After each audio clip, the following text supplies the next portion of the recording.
হাসিনের বার্ষিক পরীক্ষা শেষ, তাই নানুর সাথে নড়াইলে ঘুরতে গেল। নড়াইলে মার ছোট দাদা ভাইয়ের বাসা। ছোট মামা গাড়ি পাঠিয়ে দিয়েছে ওদের নিয়ে যাওয়ার জন্য।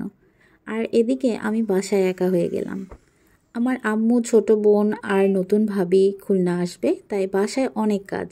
বাজার গুছানো, রুম রেডি করা, বাসা ক্লিনিং, কত রকমের কাজ। সেই সাথে আছে ছাদ বাগানের অনেক বেশি বেশি কাজ। তো যাই হোক, আম্মুরা দুদিন পর আসলো, তাদের রিসিভ করলাম।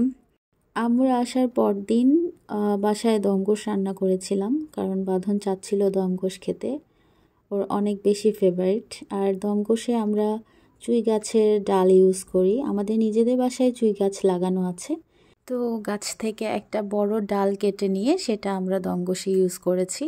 মাকে সবাই মিস করছিলাম। নড়াইল থেকে মা চলে আসলো কয়েকদিন পর, আম্মু অনেক মিস করতেছিল। যাই হোক, মা আসার পর বাসাটায় প্রাণ ফিরে আসছে।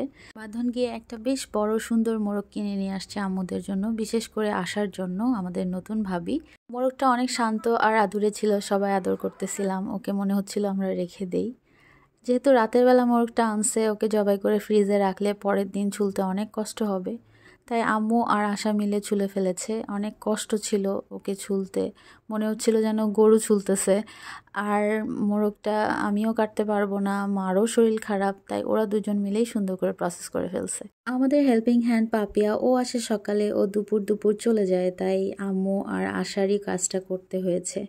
পরের দিন সকালবেলা আমরা টাটকা টাটকা শাক তুলতে জমিতে চলে গেছিলাম। আম্মু, মা, আমি মিলে অনেকগুলো ঘি কাঞ্চন শাক আর মূলো শাক তুলে নিয়ে আসছি। দুপুরবেলা এই ঘি কাঞ্চন শাক টাটকা টাটকা রান্না হয়েছিল, আর রান্না হয়েছিল বড় মোরগটা। মোরগটা কিনে আনার পরেই বাঁধন বলছিল মাথায় যে লাল মুকুটটা থাকবে ওইটা ভাবিকে দিতে। রান্নার পর আমরা ওইটা ওকে খেতে দিয়েছিলাম। ওইটা কিন্তু অনেক মজা লাগে।